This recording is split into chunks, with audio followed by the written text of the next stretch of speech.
네, 오늘도 우리 말씀을 듣는 모든 분들께 하나님 나라의 의와 기쁨과 평강이 가득하기를 예수님으로 축복합니다.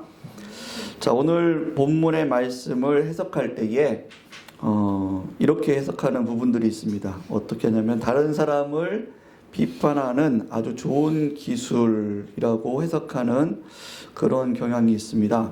즉, 다른 사람의 죄와 실수를 비판할 때에 먼저 자신의 죄악과 실수를 없애고 그 다음에 다른 사람을 비판해야 된다. 왜냐하면 자신이 죄악과 실수를 범하고 있는데 다른 사람을 비판하면은 야, 너도 그렇게 죄악과 실수를 범하면서 무슨 나에게 비판할 자격이 있냐? 그렇게 도리어 비판을 받기 때문에 내 죄악과 실수를 없애고 그 다음에 비판을 해야 된다. 다른 사람을 비판해야 된다. 라고 해석하는 경향이 있습니다. 이러한 해석은 물론 어떤 도의적인 차원에서 좀 할 수 있는 그런 말씀이죠. 하지만 마태복음 우리가 보고 있는 전체 이런 흐름 속에서 본문의 말씀은 다른 사람을 어떤 비판하는 지혜로운 기술에 대해서 말씀하는 것이 아니라 하나님 앞에서 외식이 무엇인지에 대해서 말씀해주고 있는 부분입니다. 자, 우리가 마태복음 5장, 6장 앞에서 쭉 봐왔듯이 하나님의 자녀, 또 하나님의 의로움이란 무엇인가에 대해서 계속해서 이야기해주고 있는 것을 볼 수 있었습니다. 마태복음 5장 48절에 보면은 하늘에 계신 너희 아버지의 온전하신 것 같이 너희도 온전하라 라고 말씀하실 때에 이 하나님의 온전하심은 어떤 죄에 대한 심판, 규율 그런 모습이 아니라 악인과 선인에게 똑같이 비를 내려주시고 빛을 비추시는 그런 관용의 자비의 국률의 하나님이시다. 이 하나님같이 너희도 온전한 자가 되라 라고 말씀하시죠. 그러면서 우리들에게 하나님께서 뭐라고 말씀하십니까? 그 하나님의 자비하신 하나님, 그 자비하신 모습을 온전하신 모습, 관용하시는 모습을 온전하신 모습으로 말씀하시면서 원수를 비판하는 것이 아니라 정죄하는 것이 아니라 원수를 사랑하고 범죄한 자를 위해서 기도하라, 박해하는 자를 위해서 기도하라 라고 말씀하시는 부분을 우리가 볼 수가 있습니다. 이렇게 하나님께서는 하나님의 온전하신 모습을 이 땅에서 하나님의 선하심으로 다스리시는 그 온전한 다스리심의 모습을 어떤 규율과 심판으로 하시는 것이 아니라 관용과 사랑과 자비와 긍휼과 하나님의 지혜와 하나님의 그런 인내의 모습으로 하나님께서 이 땅을 선하게 다스리고 계신다라는 것을 말씀하고 있으면서 우리도 그러한 자가 되어야 된다. 그런 하나님의 뜻을 이루는 자가 되어야 된다라고 말씀하고 있습니다. 그래서 앞에서 봤듯이 먼저 그의 나라와 그의 의를 구하라. 먼저 하나님 나라와 하나님의 의를 구하라는 것은 우리가 무슨 일을 하기 전에 먼저 기도하고 하루에 먼저 성경 읽고 뭐 그렇게 그런 것으로 어떤 규례와 규칙을 신앙의 규례와 규칙을 먼저 행하는 것이 먼저 그 하나님 나라와 하나님의 의를 구하는 것이 아니다라고 말씀하셨죠.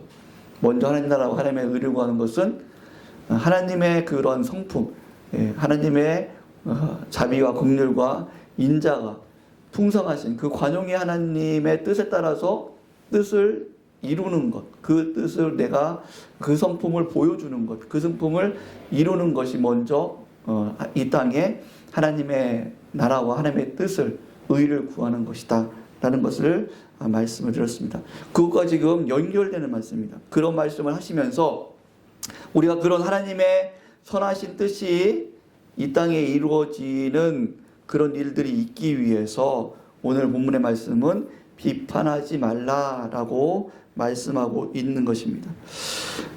우리가 이 말씀을 들을 때에 아니 다른 사람이 죄악을 저지르고 실수를 하고 범죄하는 것을 보면서 어떻게 우리가 비판하지 않으면, 옳고 그름을, 비판이라고 하는 것은 옳고 그름을 분별해서 명확하게 알려주는 것이지 않습니까? 너 이거 잘못됐어, 이렇게 명확하게 옳고 그름을 알려주는 것인데, 이것을 하지 않으면 이것은 오히려 사랑이 아니지 않습니까? 라고 우리는 생각할 수가 있습니다. 우리는 다른 사람의 범죄, 실수, 죄악을 행하는 것, 이것을 보면은 당연히 그 사람이 더 큰 죄를 범하지 않도록 사랑으로 권면해야 됩니다. 우리는 권면을 해야 됩니다. 근데 문제가 되는 것은 이것을 비판해서는 안 된다는 거죠. 성경에서는 권면해라 라고 말씀하고 있습니다. 근데 우리는 그것을 권면하는 것이 아니라 비판하기 때문에 이것이 외식된 모습이다 라고 성경에서는 말씀하고 있다는 것입니다. 권면은 다른 사람이 죄악과 실수를 범하였을 때에 그 사람이 자존심이 상하거나 좌절하지 않도록 사랑으로 도와주고 스스로 그것을 깨달아서 돌이킬 수 있도록 힘을 주는 것, 힘이 나도록 도와주는 것, 이것이 바로 권면이죠. 예. 그래서 권면이라고 하는 것은 지혜가 많이 필요합니다. 이 사람이 혹시 이런 말을 했을 때에 이 사람이 지금 어떤 상황 속에서 이런 일들을, 이런 실수와 죄를 저질렀고, 그러면은 그것을 이해하는 지혜가 있어야 되고, 그 사람의 심정을 알아야 되고, 또 그 사람이 정말 좌절하지 않도록, 자존심이 상하지 않도록 지혜롭게 이야기를 해주고 힘을 주고, 그래서 스스로 그 사람이 그것을 깨달아서 내가 이러한 죄를 범해서는 안 되겠구나 하고 스스로 일어날 수 있도록 돕는 것, 이것이 권면이죠. 그런데 비판은 무엇입니까? 비판은 그 다른 사람이 저지른 죄악과 실수의 옳고 그름을 판단해서 명확하게 알려주는 것, 이것이 비판이죠. 그래서 비판은 그 사람의 실수, 죄악을 정확하게 판단해서 알려주는 것이, 정보를 알려주는 것이 목적입니다. 비판은. 권면과는 다른 것이죠. 그래서 성경에서는 오늘 말씀에 너희는 비판하지 말라라고 말씀하고 있죠. 성경 전반에 보면은 비판이 아니라 권면을 말씀하고 있다라는 것이죠. 권면에는 하나님의 그런 선하심이 담겨 있죠. 그러나 비판에는 하나님의 선하심이 담겨 있지 않다라는 것을 말씀하고 있습니다. 그래서 너희는 비판하지 말라.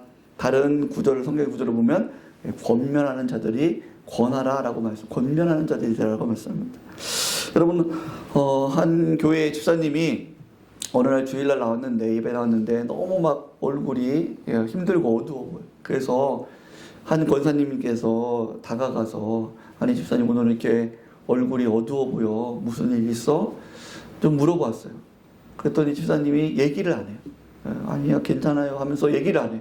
그래서 권사님이 계속 답답하고 또 안타까운 마음에 계속 물어봤어요. 왜 그래? 뭐 내가 도와줄 일 있어? 이렇게 물어봤어요. 그때 집사님이 힘들게, 사실은 권사님 저희 집에 이런 일이 생겼어요. 그래서 제가 지금 너무 힘들고 또 부끄럽기도 하고 수치스럽기도 하고 정말 누구에게 말하고 싶지 않은 좀 그런 일들이 이렇게 생겼어요. 어떻게 할지 모르겠어요. 정말 힘들어요. 이렇게 이야기를 했을 때에 그 권사님이 거봐, 내가 그래서 기도하라고 했잖아. 내가 이런 일이 생기지 않도록 하나님 앞에 매일 기도하라고 했잖아. 새벽 기도하라고 했잖아. 금요 기도 하라고 했잖아. 왜 말 안 들어서 이런 일을 당해. 참, 말 안 듣더니만, 지금이라도 늦지 않았으니까 지금부터 기도해. 응? 기도를 쉬는 죄를 범하지 말란 말이야. 기도해. 그렇게 이야기를 했다. 그렇게 이야기했다. 그것은 여러분 권면일까요? 아니면 비판일까요? 그것은 비판이죠. 그 사람이 무엇을 잘못했는지 옳고 그름을 판단만 한 거죠. 전혀 위로와 힘이 되지 않는 것이죠. 오히려 그 이야기를 들었을 때에 아유 얼마나 힘들어, 얼마나 고생해. 그래 식구들은 좀 괜찮고 참 집사님 그렇게 어려운데도 이렇게 주일날 하나님 앞에 나와서 예배드리는 모습 보니까 정말 잘했어. 하나님께서 다시 회복시켜 주실 거야. 나도 기도할게. 집사님 이럴 때일수록 더 우리가 기도해야 되니까 나랑 같이 기도하자. 우리 새벽 기도 나와서 나랑 같이 기도하자. 내가 깨워줄게. 여러분 어떤 것이 하나님의 자비와 긍휼과 사랑의 권면의 그런 마음이 느껴지십니까? 비판은 단순히 옳고 그름을 이야기하는 것은 하나님께서 사랑이라고 말하지 않습니다. 하나님의 선하신 통치가 아니라고 말합니다. 그것은 오히려 외식하는 것이다 라고 오늘 본문에 말씀하고 있죠. 여러분 혹시 교회에 다니는 집사님 중에 아직 술과 담배를 끊지 못하는 분들이 있습니까? 그분이 나의 배우자라면 여러분은 어떻게 하시겠습니까? 아니 집사가 돼가지고 아직까지 또 술도 하고 담배도 못 끊어. 아유, 내가 당신 때문에 얼마나 부끄러운 줄 알아? 참 교회 가기가 힘들어 당신 때문에. 좀 끊어야지. 이래서 하나님 상급 받겠어? 아유 참 집사가 돼가지고 말이야. 그런 죄도 못 이기고 말이야. 좀 이겨내. 여러분 이 말이 하나님의 선하신 통치의 모습이 담겨 있습니까? 아니면 여보 참 교회에서 집사 직분 받았는데 아직도 술과 담배를 못 끊으니까 당신도 얼마나 괴롭겠어요. 정말 힘들지만 그래도 예배에 빠지지 말고 여보 같이 기도해. 그리고 집사 직분 열심히 그래도 감당하면서 술과 담배에 차츰 끊어나가도록 노력했으면 좋겠어요. 이렇게 말을 하는 것. 여러분은 어디에 하나님의 선하신 그 마음, 그 통치가 담겨 있다고 보십니까? 성도 여러분, 우리는 착각하는 것이 있습니다. 그것이 뭐냐면 내가 당신을 사랑하기 때문에 옳고 그른 것을 분별해서 정확하게 얘기해 주는 거야. 내가 당신을 사랑하기 때문에 그런 거야. 사랑하지 않으면 내가 옳고 그름을 당신이 정말 죄악을 저질러도 나는 얘기 안 해. 내가 사랑하니까 얘기를 해주는 거야. 라고 여러분들이 이야기할 때가 있습니다. 근데 여러분 이것은 크게 착각하고 있는 것입니다. 오늘 본문 말씀에서는 5절 말씀에 외식하는 자여 라고 말합니다. 먼저 내 눈 속에서 들보를 빼어라. 그 후에야 밝히 보고 형제의 눈 속에서 티를 빼리라 라고 말씀하죠. 비판하지 말라. 비판을 받지 않으라거든 비판하지 말라. 이 말씀하시면서 이 죄에 대해서 말씀하십니다. 외식에 대해서 말씀하십니다. 이 비판한다는 자체가 우리가 권면하지 않고 그리스도의 사랑으로 자비로 긍휼로 권면하지 않고 비판만 한다는 자체는 외식하는 자다라고 예수님께서는 말씀하고 있는 거죠. 오늘 4절과 3절부터 5절 말씀에 어찌하여 형제의 눈 속에 있는 티는 보고 내 눈 속에 있는 들보는 깨닫지 못하느냐. 보라 내 눈 속에 들보가 있는데 어찌하여 형제에게 말하기를 나로 내 눈 속에 있는 티를 빼게 하라 하겠느냐. 외식하는 자여 먼저 내 눈 속에서 들보를 빼라. 그 후에야 밝히 보고 형제의 눈 속에 티를 빼리라 라고 말씀하시는 이 말씀은 어떤 비판의 지혜를 말씀하고 있는 것이 아닙니다. 여러분 7장 1절 말씀에 비판을 받지 않으라거든 비판하지 말라. 여기서 오늘 주제는 비판하지 말라라는 거죠. 비판하지 말라라는 것이 5절 말씀에 먼저 내 들보를 뺀 다음에 그 다음에 형제의 눈 속에 있는 티를 빼는 그런 비판을 해라 라는 것을 말씀하고 있는 것이 아닙니다. 여러분 이 말씀을 잘 이해를 해줘. 이거는 비판하는 지혜를 이야기하는 것이 아니라 우리가 마태복음 전반을 두고 봤을 때에 이 들보가 무엇이냐 그리고 티가 무엇이냐 할 때에 이 들보는 예수님께서 비유로 말씀하셨던 그 100만 달란트 빚진 자의 비유, 여러분 그거 아시지 않습니까? 100만 달란트 빚진 자와 같은 것이 바로 들보입니다. 이 들보 티를 우리는 어떻게 많이 해석을 하냐면, 어떤 내가 범하는 큰 죄는 들보이고 내가 범하는 작은 죄, 예를 들어서 내가 만약에 살인을 한다. 우리 입장에서 볼 때 살인은 엄청 큰 죄지 않습니까? 이렇게 살인을 하는 것 같은 큰 죄는 들보이고, 뭐 거짓말한다, 어떤 소소한 것 같은 거짓말 같은 거는 작은 죄, 티다. 우리는 보통 그렇게 해석하는 경향이 있습니다. 그런데 성경 전반에 보면은 이거는 이렇게 해석하는 것이 아니라, 들보는 10,000달란트 빚진 자 같은 그것이 바로 들보입니다. 즉 우리가 하나님 앞에 지은 원죄, 우리 스스로 해결할 수 없는 그 죄, 하나님 앞에 지은 죄, 그것이 바로 들보라는 거죠. 내 스스로 해결할 수 없고 오직 예수님께서만 해결해 줄 수 있는 그 큰 죄, 이것이 바로 들보입니다. 티끌은 사람 사이에서 짓는 죄들, 100데나리온 같은 죄, 이것이 바로 티끌입니다. 그래서 이 말씀은 먼저 내 안에 큰 죄를 없앤 다음에 다른 사람을 비판해라, 다른 사람의 작은 죄들을 비판해라, 그런 의미가 아니라, 이 말씀은 반어법이죠. 내 눈 속에 들보를 빼라. 여러분, 우리가 원죄를 우리 스스로 해결할 수 있습니까? 해결할 수 없기 때문에 예수님께서 오신 것입니다. 이것은 빼라라고 말씀하신 것은 반어법이죠. 뺄 수 없다는 거죠. 내 스스로 하나님 앞에 지은 그 원죄를 해결할 수 없는데, 10,000달란트 빚진 자가 너는 용서함 받았는데 어떻게 100데나리온 빚진 자를 내가 비판할 수 있느냐, 비난할 수 있느냐. 이 말씀이 바로 오늘 본문의 말씀입니다. 티끌을 먼저 들보를 빼라, 그 후에야 밝히 보고 형제의 눈 속에 티를 빼리라. 이 말씀은 먼저 큰 죄를 빼고 그 다음에 형제의 작은 죄를 비판해라, 그 뜻이 아닙니다. 그러면은 이것이 1절 말씀과 같아지지 않습니다. 1절 말씀에는 비난하지 말라고 말씀하지 않습니까? 이 말씀은 무슨 뜻이냐면, 우리는 비판할 수 없는 존재라는 것이죠. 우리는 하나님 앞에 죄를 용서함 받은 자이기 때문에, 우리는 하나님 앞에 그 큰 죄를 죄 용서함 받지 않았으면, 우리가 예수님을 알지 못했으면, 우리 안에 성령이 계시지 않으면 우리도 그들과 똑같은 환경이 되면 똑같은 죄를 지을 수밖에 없는 사람들이라고. 그래서 우리는 다른 사람들이 지은 죄에 대해서 비난할 수 있는 그런 자격이 안 된다라는 것이 오늘 본문의 말씀이라는 거죠. 그렇기 때문에 너희는 비난하지 말아라, 비판하지 말아라 라고 말씀하고 있다는 것이죠.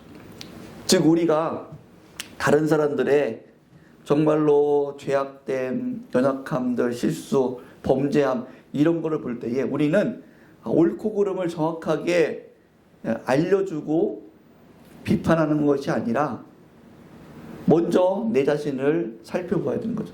나도 하나님을 알지 못했다면, 나도 하나님을 알지 못했다면, 하나님께서 내 안에 성령을 주시지 않았다면, 하나님께서 도와주시지 않았다면, 나도 그 사람과 같은 환경이 처했을 때에 나도 그렇게 할 수밖에 없는 자입니다.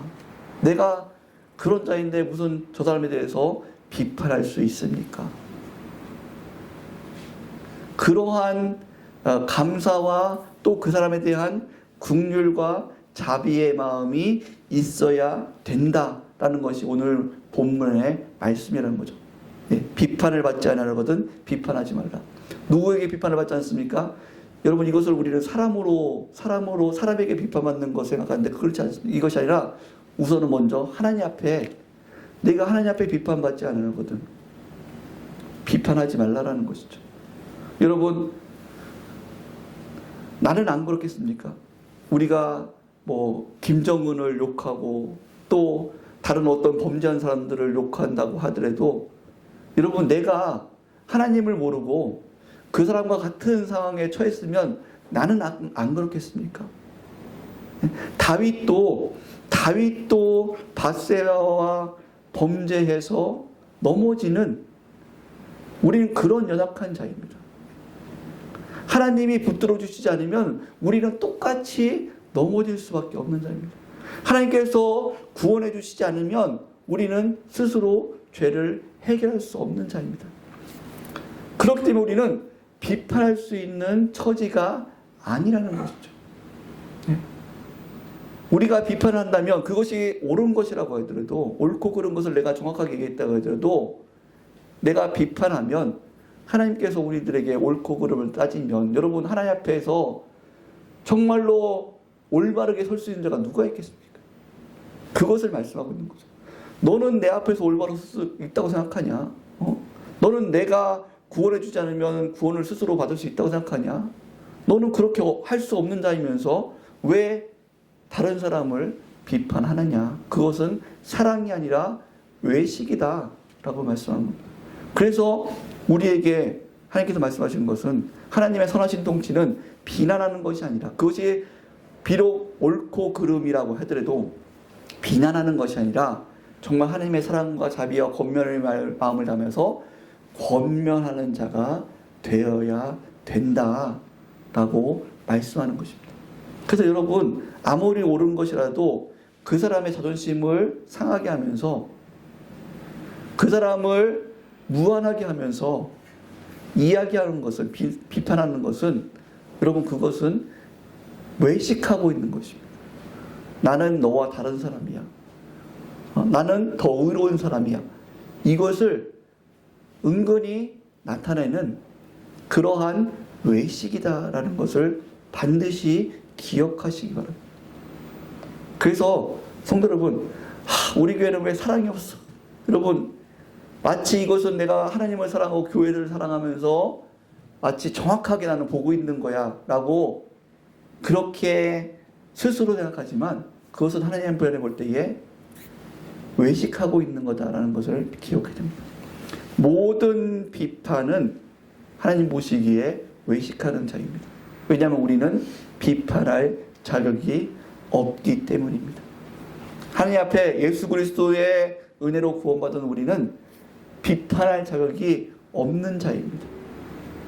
그렇기 때문에 우리는 하나님의 선하신 다스림을 따라서 비판하는 자가 아니라 권면해 주는 자가 되어야 될 줄 믿습니다. 그 사람이 자존심 상하지 않게, 좌절하지 않게, 낙심하지 않게, 더 지혜롭게 이야기해주고, 그 사람을 더 배려해주고, 관용한 마음과 긍휼의 마음으로 그 사람이 죄를 돌이키고 스스로 일어설 수 있는 힘을 얻을 수 있도록 우리는 권면해 주어야 됩니다. 예전에 90년도 초, 아주 옛날에 유학이 많지 않았던 시대에 우리나라가 참 힘들게 살던 시절, 그때 한 시골 한국 학생이 미국으로 유학을 갔습니다.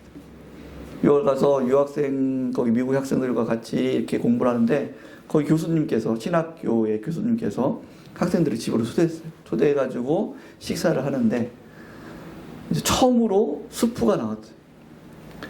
근데 우리는 이 수프를 처음 보니까, 이 촌에 살던 사람이 수프를 처음 보니까 국이라고 생각하지 않습니까? 그래서 우리는 국 먹을 때 어떻게 먹어요? 옛날에 막 소리 내면서, 그리고 또 숟가락 먹다가 나중에는 이렇게 국그릇을 들어가지고 훌훌 마시지 않습니까? 그래서 그냥 평소 하던 대로 그렇게 막 훌훌 먹어서 후 불면서 후루룩 먹고 또 이렇게 마셨어요. 그거를 미국 학생들이 이제 봅니다. 어떤 생각을 했을까요? 아유, 저 촌놈, 한국이 어디야? 못 들어본 나라에서 온 저 촌놈, 내가 저런 놈하고 공부를 같이 해야 되다니, 또 이렇게 식사를 같이 하다니 참 부끄럽다 라는 그런 경멸의 눈초리로 학생들이 쳐다보는 거죠. 근데 교수가 보니까 이 학생이 너무 이런 이미지로는 힘들 것 같아. 그러니까 교수가 어떻게 했을까요? 여러분이라면은 하나님의 이 온전하심을 따라서 행해야 된다. 그럼 여러분 어떻게 하겠습니까? 그 학생이 이게 쿡쿡 찌르면서 아이 그렇게 먹는 거 아니야. 소리 내면 안 되고 그렇게 국 들으면 안 돼. 그렇게 이야기하겠습니까? 아니면 그냥 모른 채 가만히 있겠습니까? 어떻게 하시겠습니까? 그 학생을 경멸하는 눈초리가 가득한 그 속에서 교수님이 어떻게 했냐면 학생과 똑같이 그 스프 그릇을 들고 후루룩 먹으면서 또 그 그릇을 다 들고 입에 대고 그냥 쪽쪽쪽 빨면서 그렇게 먹으면서 야 맛있다 그렇게 하더래요. 그러니까 학생들이 교수님이 그렇게 하니까 학생들이 그 경멸의 눈초리를 지우고 한국 학생을 향한 경멸의 눈초리를 지우고 마음이 열리고 화기애애하게 식사를 했다는 그런 이야기를 들은 적이 있습니다. 성도 여러분, 우리는 착각해서는 안 됩니다. 옳고 그름을 정확하게 알려주는 것, 이것이 사랑이야 라고 착각해서는 안 됩니다.